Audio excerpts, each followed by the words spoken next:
저는 미혼모 쉼터를 관리하고 있어요. 이 일을 시작한 지 벌써 15년이 되었네요. 그동안 마음이 어려웠던 날도 많았지만 오늘만큼 마음이 무거웠던 날은 없었어요.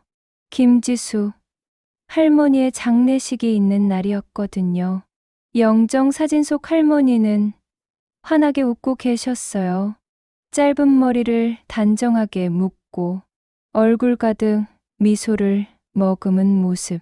그게 우리가 기억하는 할머니, 바로 지숙 엄마의 모습이었어요. 아이들, 그러니까 센터 입소자들은 큰 나이 차에도 불구하고 할머니를 엄마라 부르며 무척 잘 따랐기에 슬픔도 컸지요. 엄마, 왜 이렇게 빨리 가셨어요? 장례식장 한쪽에서 쉼터 아이들이 모여서 울고 있었어요. 가 출산한 유진이가 아기를 안은 채 눈물을 닦고 23세 지아가 그 옆에서 흐느끼고 있었죠. 정말 엄마 같았어요. 진짜 엄마보다 더 엄마 같았어요. 유진의 떨리는 목소리가 장례식장에 울려 퍼졌어요. 그 말이 참 맞았어요. 김지숙 할머니는 정말 모두의 엄마였거든요. 혈연이 없어도, 법적인 관계가 없어도 그분만큼 진심으로 이 아이들을 사랑한 사람은 없었으니까요. 그분과의 첫 만남은 3년 전 여름이었어요. 쉼터를 청소하다가 쓰레기를 버리러 나오던 길이었죠. 문을 열자 할머니 한 분이 땀을 닦으며 서 계셨어요. 할머니는 미안하다는 표정을 지으며 말씀하셨어요. 여기 물 한 잔만 얻어 마실 수 있을까요? 손에는 무거운 시장 봉지를 들고 계셨어요. 저는 얼른 시원한 보리차를 드리고 두채질을 해드렸어요. 여기가 미혼모 쉼터라는 거 아는데 혹시 도움이 필요한 거 없어요? 할머니는 물을 마시고 조심스럽게 물으셨어요. 목소리가 떨리는 게 왠지 간절함이 묻어났죠. 저기 제가 분식집을 하거든요. 큰 건 못해도 반찬 같은 거 가끔 갖다 드려도 될까요? 그때는 몰랐어요. 그 질문이 단순한 호의가 아니라 평생 지니던 마음의 빚을 갚으려는 마음에서 나온 거라는 거려. 그날 이후 김지숙 할머니, 아니 지숙 엄마는 쉼터의 문턱이 닳도록 드나드셨죠.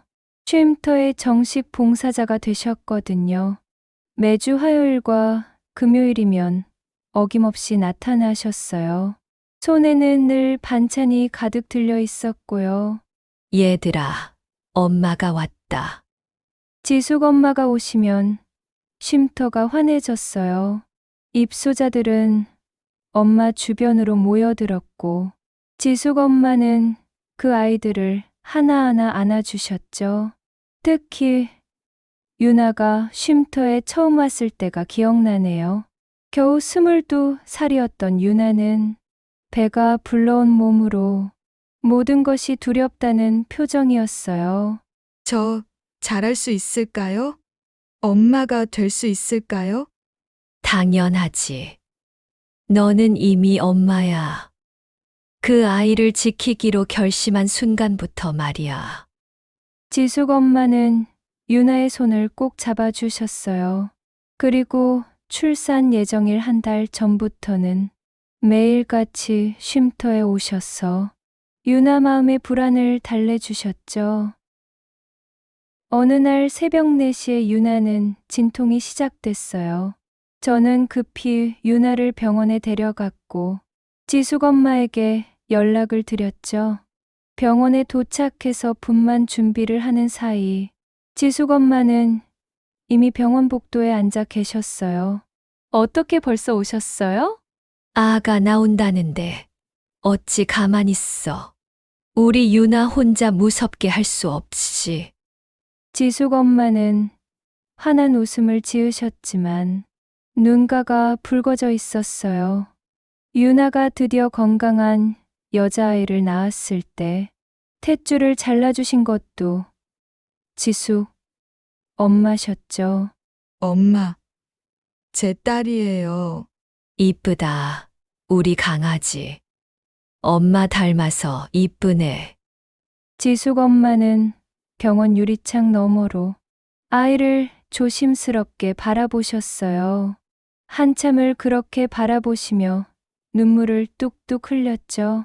유나가 쉼터로 돌아오자 엄마는 새벽부터 한우를 넣은 미역국을 끓여오셨어요.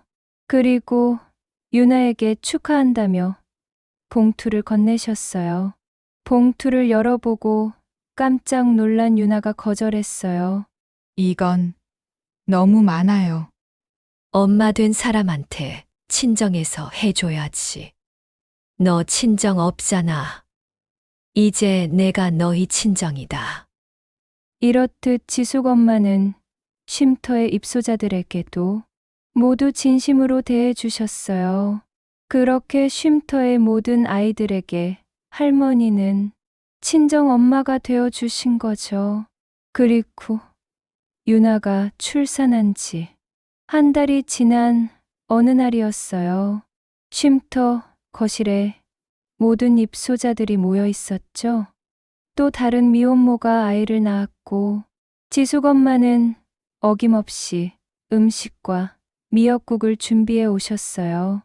아이들은 엄마가 해오신 떡과 과일을 먹으며 웃고 떠들었어요. 그런데 유나가 갑자기 엄마 옆에 앉아 울기 시작했어요. 엄마, 저 너무 무서워요. 제가 할 수 있을까요? 이 아이를 제대로 키울 수 있을까요? 유나의 목소리는 떨리고 있었어요. 출산의 기쁨도 잠시, 현실의 무게가 그녀를 짓누르고 있었던 거죠. 남자친구는 임신 소식을 듣자마자 연락을 끊었고, 친정 부모는 아이를 지우라며 등을 돌렸댔어요. 22살, 고졸 학력, 편의점 아르바이트, 경력이 전부인 그녀가 혼자 아이를 키운다는 게 얼마나 막막했겠어요. 지숙 엄마는 한참 동안 유나를 내려다보다가 천천히 입을 열었어요. 얘들아, 엄마가 오늘 이야기 하나 해줄게. 지숙 엄마의 목소리가 평소와 달랐어요. 낮고 무겁고 떨리고 있었어요. 아이들은 모두 조용해졌고 저도 엄마를 바라봤어요. 있잖아. 나도 옛날에 너희들 같았어. 순간 거실이 얼어붙었어요. 지숙 엄마는 천천히, 아주 천천히 말씀을 이어갔어요. 마치 오랫동안 가슴 깊이 묻어두었던 것을 꺼내는 것처럼 한 단어 한 단어에 무게가 실려 있었죠.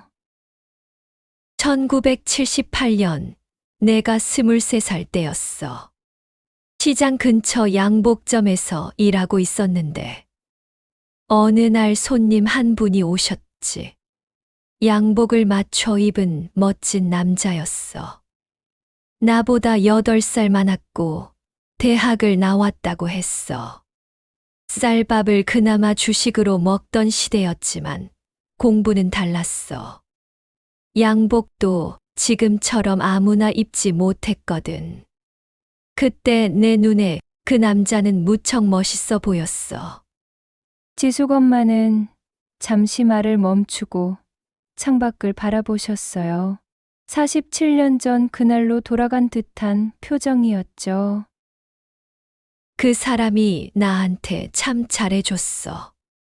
양복점에 들릴 때마다 그 비싼 바나나와 수입 초콜릿을 갖다 줬어. 어떨 때는 꽃도 사다 줬지.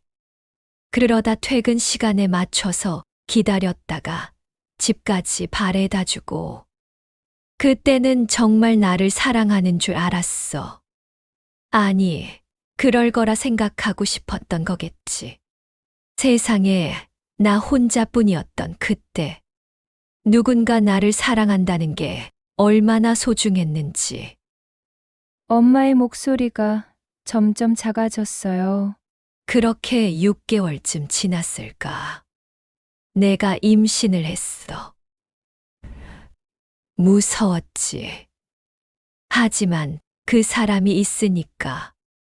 우리 결혼하면 되니까 괜찮을 거라고 생각했어. 그런데 엄마는 주먹을 꽉 쥐셨어요. 손등에 핏줄이 붉어져 나왔죠. 그 사람이 사라졌어. 연락이 안 됐어. 일주일을 찾아다녔지. 그러다가 그 사람 집을 알아냈어. 집 앞에 갔더니 아내와 어린 딸이 나왔어. 나중에 알았어. 그 사람은 결혼한 지 3년 된 유부남이었어. 나한테 거짓말한 거였지.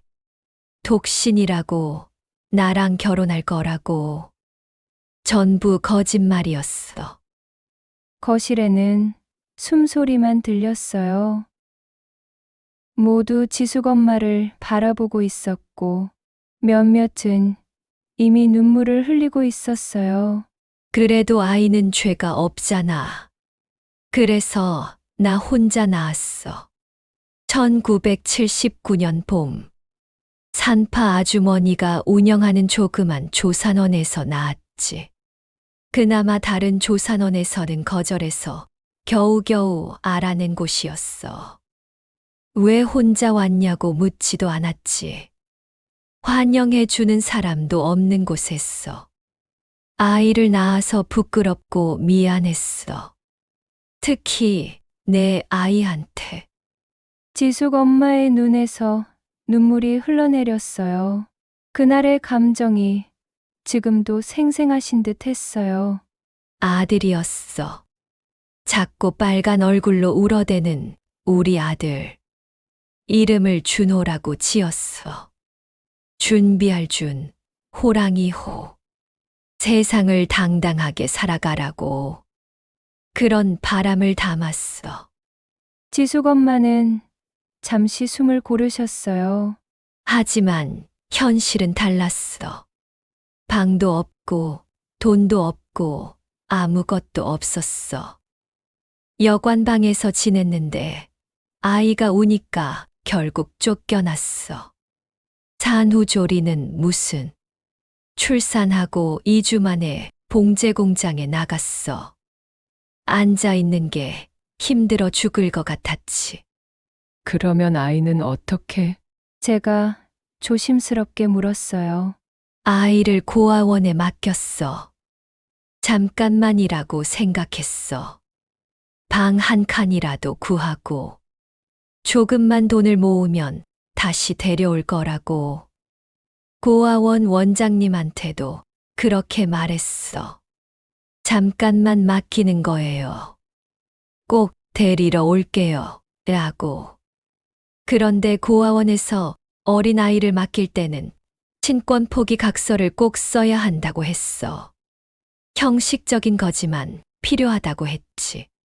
당장 아이를 맡겨야 했기에 바로 써줄 수밖에 없었어. 지숙 엄마의 목소리가 더욱 떨리기 시작했어요. 처음엔 공장 쉬는 날마다 갔어. 고아원에 준호를 안아주러. 한 달에 2번 쉬었거든. 신기하게도 준호는 나를 보면 울음을 뚝 그치고 웃었어.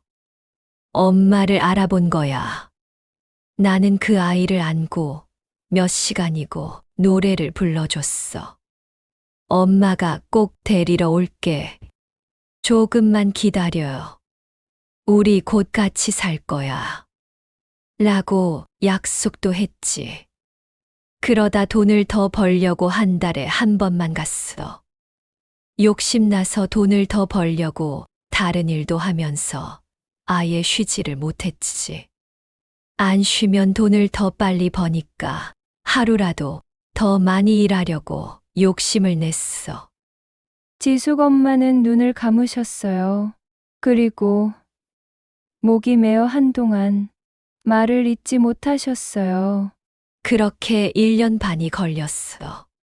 난일 밤일 다 하고 밥값도 아끼고 옷도 안 사고 겨우 2만 원짜리 월세방을 구했어. 준호를 데려오면 지금처럼은 일을 못 할 테니까. 더 좋은 집은 구할 수가 없었지.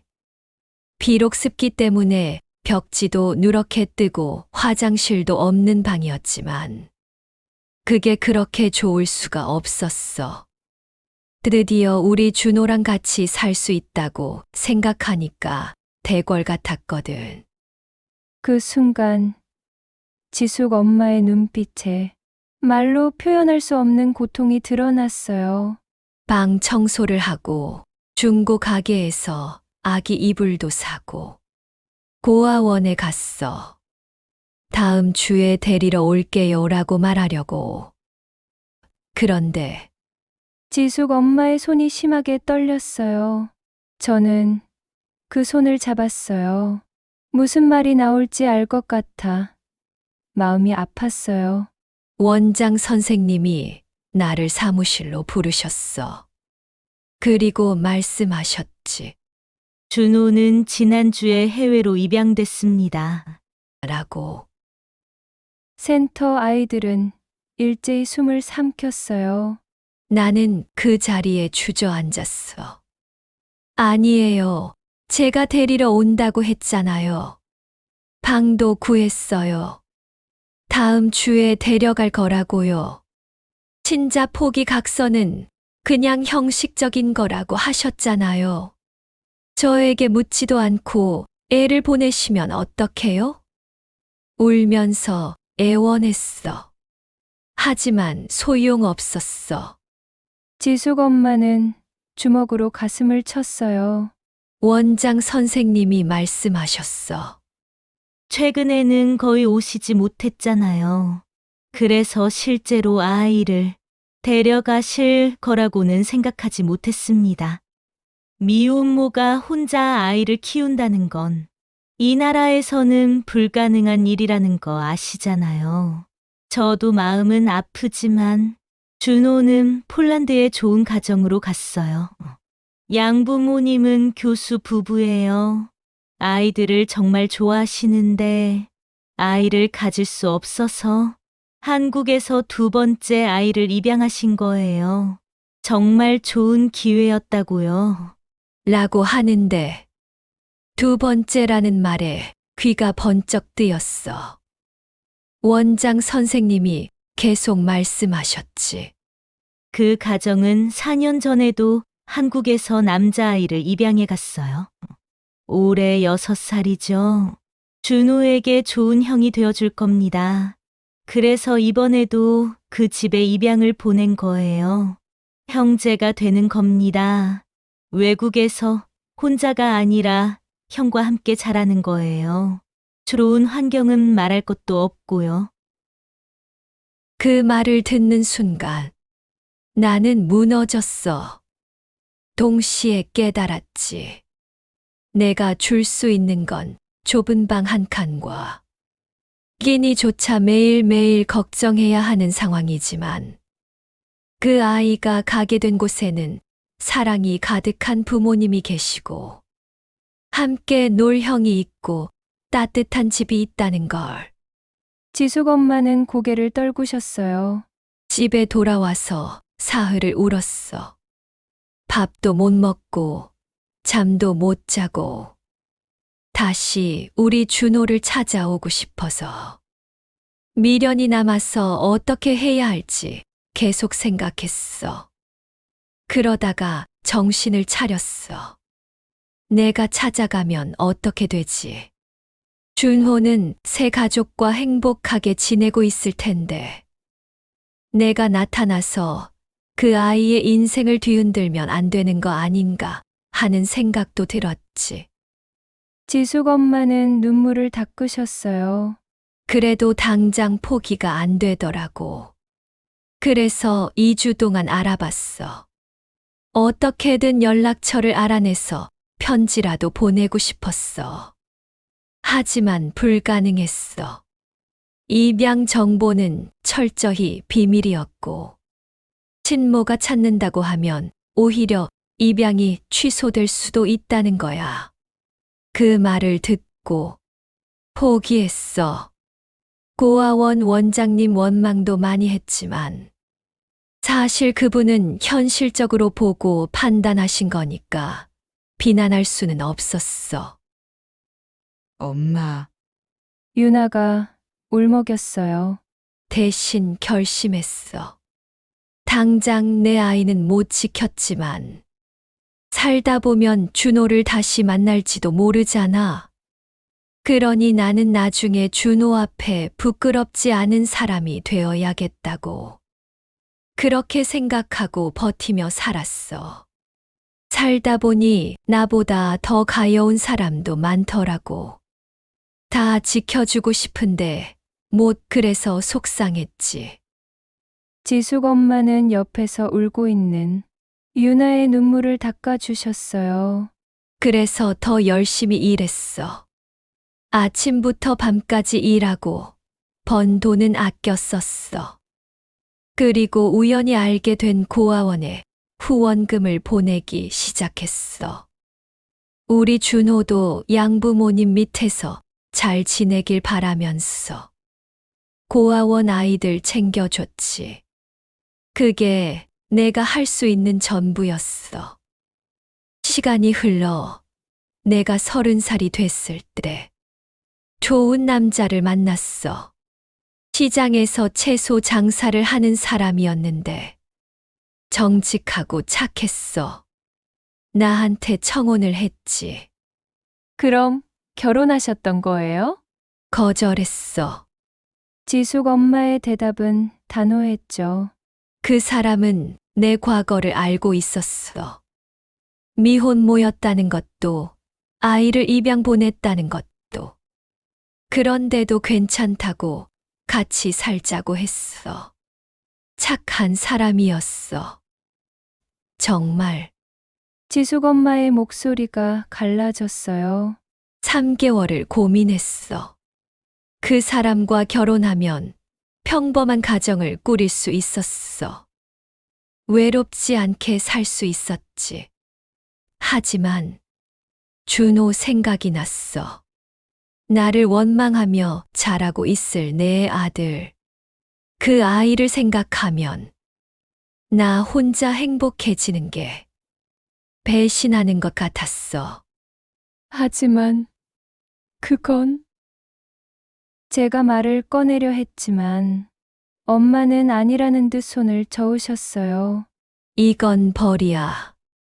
내가 그 아이를 지키지 못한 것에 대한. 나는 평생 혼자 살면서 다른 아이들을 도우며 사는 게 맞다고 생각했어. 그게 엄마로서 내가 할 수 있는 속죄라고. 지숙 엄마는 우리를 돌아보셨어요. 그래서 10년을 더 일해서 작은 분식집을 열었어. 그러다 나중에는 미혼모 쉼터도 후원하기 시작했지. 너희 같은 아이들을 만날 때마다 생각했어. 너희들은 나와 준호처럼 헤어지지 않게 해주고 싶다고. 지숙 엄마는 곁에 있는 아이들의 손을 잡아주었어요. 너희들은 할 수 있어. 세상이 많이 변했어. 지금은 미혼모도 아이를 키울 수 있는 세상이야. 쉽지는 않겠지. 힘들 거야. 하지만 불가능하지는 않아. 내가 그랬던 것처럼 너희들은 아이를 잃지 않아도 돼. 너희는 나보다는 덜 힘들 거야. 유나가 지숙 엄마를 끌어안고 엉엉 울었어요. 다른 아이들도 모두 눈물을 흘리며 서로 토닥이고 있었죠. 엄마는 모든 아이들을 둘러보셨어요. 나는 평생 죄인으로 살았어. 내 아이를 지키지 못한 죄. 하지만 너희들은 달라. 너희는 아이를 지키기로 선택했잖아. 그게 얼마나 대단한 용기인지 아니? 너희는 이미 훌륭한 엄마들이야. 설사 너희가 입양을 보낸다고 해도 아무도 너희를 욕할 수 없어. 그 순간 아이를 위한 최선을 다한 거니까. 그렇다고 나처럼 미련하게 살 필요는 없어. 나는 옛날 사람이라 다르게 생각할 수 없어서 그랬던 거니까. 너희들은 그러지 말았으면 좋겠다. 지숙 엄마의 고백 이후 쉼터의 분위기가 달라졌어요. 아이들은 엄마를 더욱 의지했고 엄마는 더욱 헌신적으로 아이들을 돌보셨어요. 사연을 알고 나니 단순한 봉사가 아니라는 것이 보였죠. 그리고 그날 이후 저는 지숙 엄마를 볼 때마다 생각했어요. 이분은 평생을 속죄하며 사셨지만 사실 속죄할 죄가 없는 분이라고. 죄를 지은 건 그분이 아니라 책임을 지지 않은 남자와 미혼모가 아이를 키울 수 없게 만든 세상이었다고요. 지숙 엄마의 장례식. 이틀째 되던 날 오후 낯선 남자 둘이 장례식장에 나타났어요. 40대 중반으로 보이는 남자와 젊은 청년이었지요. 검은 양복을 입은 40대 남성은 한국 사람처럼 보였는데 우리말이 꽤 서툴렀어요. 알고 보니 젊은 청년은 통역사였어요. 여기가 김지숙 씨의 장례식장이 맞습니까? 네, 맞습니다. 고인과 무슨 관계시죠? 제가 묻자 남자는 한참 동안 말을 잇지 못했어요. 그리고 떨리는 목소리로 말했습니다. 저는 이준호입니다. 폴란드 이름은 미야우 코발스키고요. 그분이 그가 주머니에서 낡은 사진 한 장을 꺼냈어요. 사진 속에는 어린아기를 안고 있는 젊은 김지숙 할머니가 있었죠. 제 어머니입니다. 그 순간 조문객들이 모두 숨을 죽였어요. 저는 그를 조용한 곳으로 안내했어요. 준호 씨는 자리에 앉자마자 얼굴을 손으로 가렸어요. 저는 평생 한국을 외면하고 살았어요. 그는 떨리는 목소리로 말을 이어갔어요. 양부모님은 정말 좋은 분들이었어요. 저를 진짜 아들처럼 사랑해 주셨죠. 저보다 6살 많은 형도 한국에서 입양된 아이였어요. 우리는 친형제처럼 자랐어요. 준호 씨는 손수건으로 눈물을 닦으며 나를 이었어요. 하지만 저는 늘 한국을 원망했어요. 부모에게 버림받았다는 생각이 너무 컸거든요. 형은 달랐어요. 친부모님도 찾아 나섰고, 형은 한국어도 배웠어요. 결국 친부모님은 못 찾았지만 여전히 한국 문화에 관심도 많거든요. 하지만 저는 한국어 배우기도 거부했고 한국 음식도 먹지 않으려 했어요. 그는 주먹을 쥐었어요. 양아버지가 여러 번 말씀하셨어요. 준호야, 친부모를 찾아보지 않겠니? 혹시 사연이 있었을지도 몰라. 하지만 저는 매번 같은 대답을 했어요. 필요 없어요. 날 버린 사람들이잖아요. 준호 씨는 깊은 한숨을 쉬었어요. 그런데 재작년 양아버지가 돌아가시기 전에 상자 하나를 제게 주셨어요. 보기 싫더라도 내가 죽으면 이걸 열어봐라. 마음이 바뀌면 그 전에라도 열어보라고 하시면서요. 그리고 몇 달 후 아버지가 돌아가셨어요. 그의 손이 다시 떨렸습니다. 장례를 치르고 한참 후에 그 상자를 열었어요. 안에는 제 입양 서류와 함께 오래된 편지 한 통이 있었어요. 고아원 원장이 양부모님께 보낸 편지였죠. 준호 씨는 주머니에서 조심스럽게 편지를 꺼냈어요. 누렇게 변한 종이에 한글이 빼곡히 적혀 있었죠. 형이 번역해 주었어요. 그는 떨리는 손으로 편지를 펼쳤어요. 원래 이 아이의 어머니는 아이를 잠깐만 맡긴다고 했었습니다. 틈이 날 때마다 찾아와 아이를 안아주고 갔죠. 아이에게 노래를 불러주고 몇 시간이고 품에 안고 있었고요. 이 어머니는 밤낮으로 일을 하며 아이와 함께 살 방을 마련하려는 중입니다. 하지만 점차 고아원에 오지 못하는 기간이 길어지고 있어요. 아마도 돈을 더 버느라 그런 거겠죠. 아이의 어머니가 아이들 데려가더라도 곧 다시 고아원에 맡길 수밖에 없을 겁니다. 지금 세상에서 혼자 아이를 키우기란 정말 쉽지 않거든요.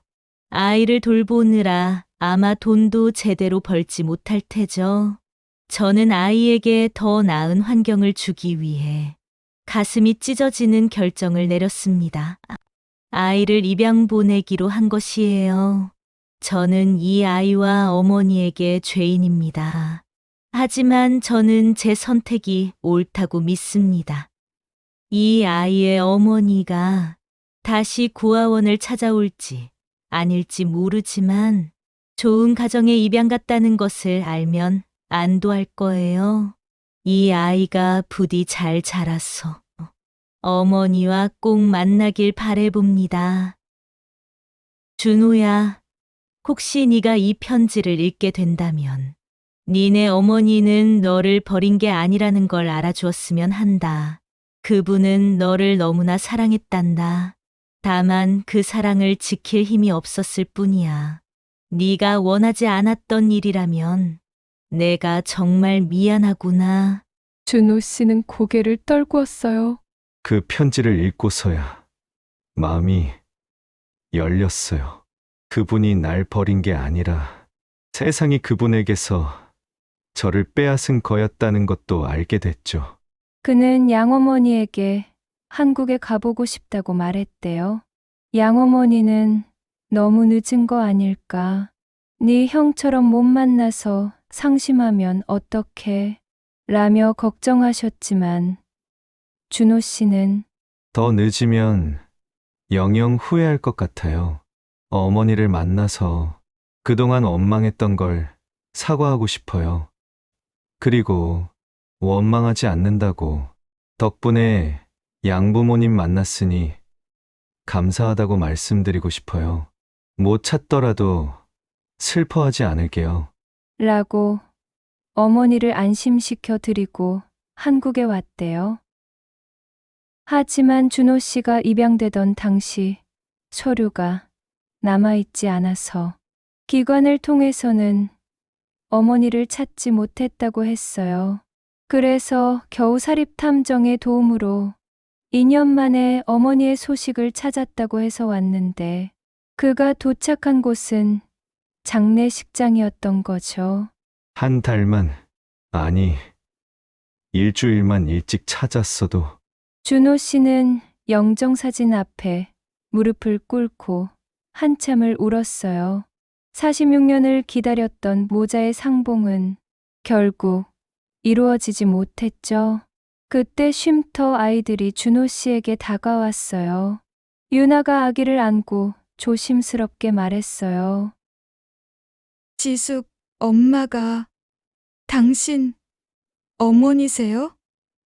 네, 어머니는 정말 좋은 분이셨어요. 우리 모두를 친딸처럼 아껴주셨거든요. 아이들이 하나둘 자신들의 이야기를 들려주었어요. 선자 엄마가 얼마나 따뜻한 사람이었는지, 얼마나 헌신적으로 자신들을 돌봐주셨는지, 그리고 예전에 쉼터에서 선자 엄마가 자신의 과거를 고백하셨던 이야기도 들려주었죠. 준호 씨는 아이들의 이야기를 들으며 쉴 새 없이 울었어요.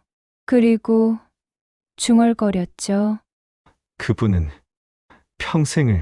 평생을 속죄하며 사셨네요. 장례식 마지막 날, 뜻밖의 손님들이 더 찾아왔어요. 지숙 엄마가 후원하던 고아원 원장님과 직원들이었어요. 지숙 엄마는 한 명의 아이라도 더 오래 보살핌 받기를 바라며 고아원 후원을 하셨다고 했어요.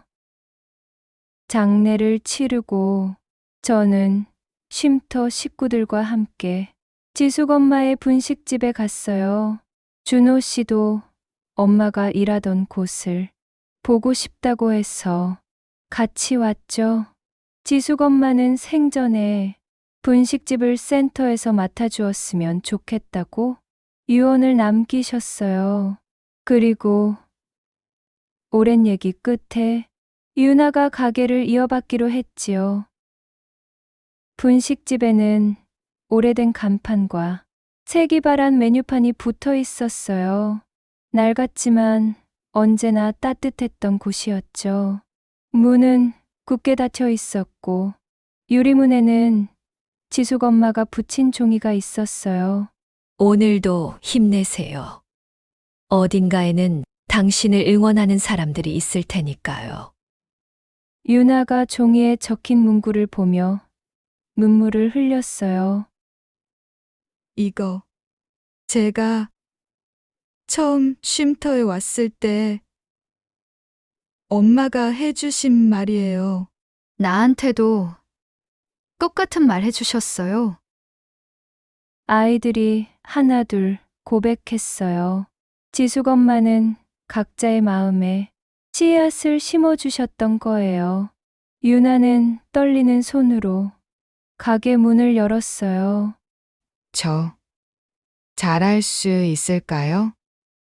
유나가 저에게 물었어요. 당연하지. 넌 할 수 있어. 제가 유나의 어깨를 다독이자 곁에 있던 준호 씨도 말을 이었어요. 이 가게는 단순히 음식을 파는 곳이 아니었던 것 같네요. 사람들에게 따뜻함을 나눠주는 곳이었나 봐요. 우리 어머니처럼 당신도 그걸 할 수 있을 거예요. 유나는 가게 이름을 지숙 분식으로 바꿨어요. 메뉴도 지숙 엄마가 하시던 그대로 유지했고요. 그리고 지숙 엄마의 시그니처 메뉴였던 엄마 손맛 라면을 메뉴 맨 위에 적었어요. 지숙 엄마가 센터에서 자주 끓여주셨던 라면이지요. 가게를 다시 열던 날, 동네 주민들이 하나둘 모여들었어요. 지숙 엄마의 단골 손님들이었죠. 그들은 지숙 엄마의 이야기를 알고 있었고 유나를 진심으로 응원했어요. 할머니가 너희한테 가게를 꼭 주고 싶어 했어. 잘할 수 있을 거야. 힘들면 언제든 말해. 우리가 도와줄게.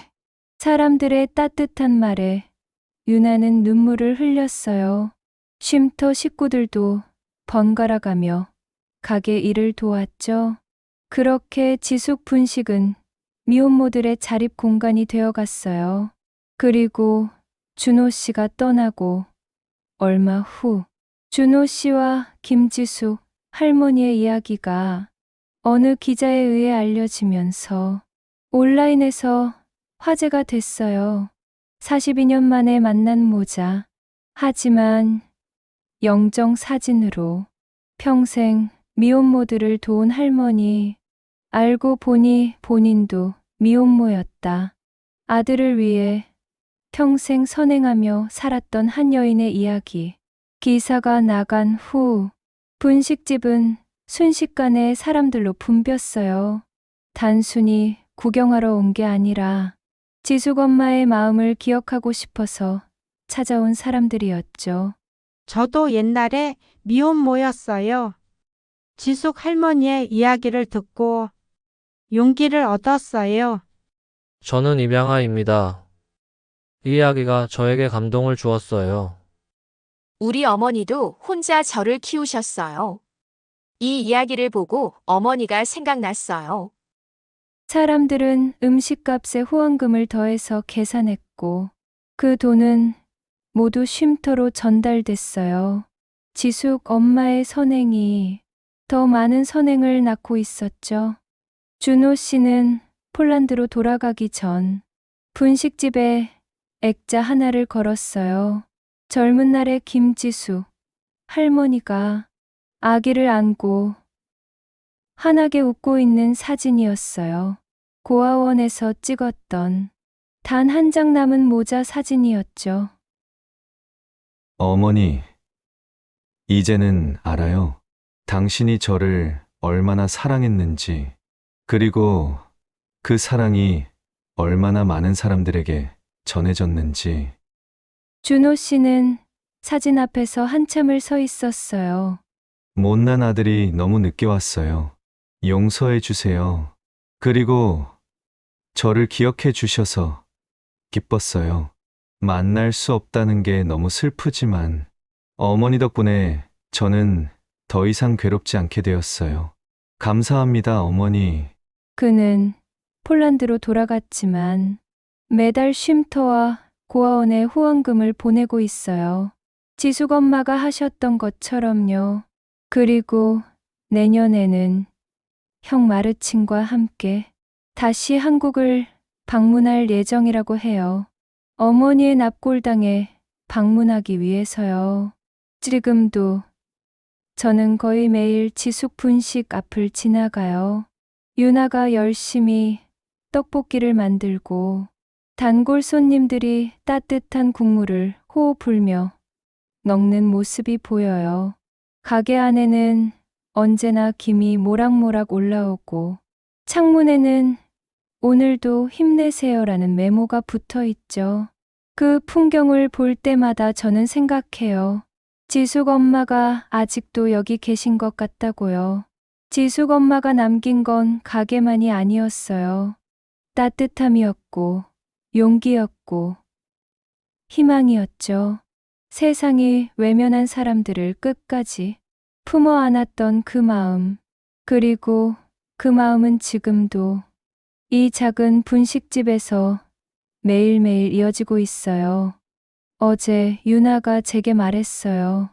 선생님, 지아가 크면 이 가게 이야기를 들려줄 거예요. 지숙 엄마 이야기를요. 그리고 엄마처럼 어려운 사람들을 도우며 살라고 가르칠 거예요. 저는 유나의 손을 꼭 잡았어요. 지숙 엄마가 들으시면 정말 좋아하실 거야. 우리 엄마, 김지숙 할머니, 당신이 평생 죄라고 여기며 살았던 그 일은 사실 죄가 아니었어요. 아시죠? 당신은 20살 여자가 할 수 있는 모든 것을 다 했어요. 다만 세상이 그것을 허락하지 않았을 뿐이에요. 그리고 당신이 지키고 싶었던 세상은 지금 여기 있어요. 미혼모들이 아이와 함께 살 수 있는 세상, 버려지는 아이가 없는 세상, 엄마라는 이유로 손가락질 받지 않는 세상, 그 세상을 만들기 위해 당신이 평생 애써왔다는 걸 저는 압니다. 그리고 그 노력은 이제 우리가 이어갈 거예요. 준호는 이제 당신을 이해했어요. 그리고 당신을 사랑하고 존경한대요. 지나고 보니 사랑해서 원망했던 거래요. 이 마음이 전해지기까지 43년이 걸렸지만 그 말이 드디어 당신에게 닿았을 거라 저는 믿고 있어요. 우리의 영원한 친정엄마, 이제 편히 쉬세요.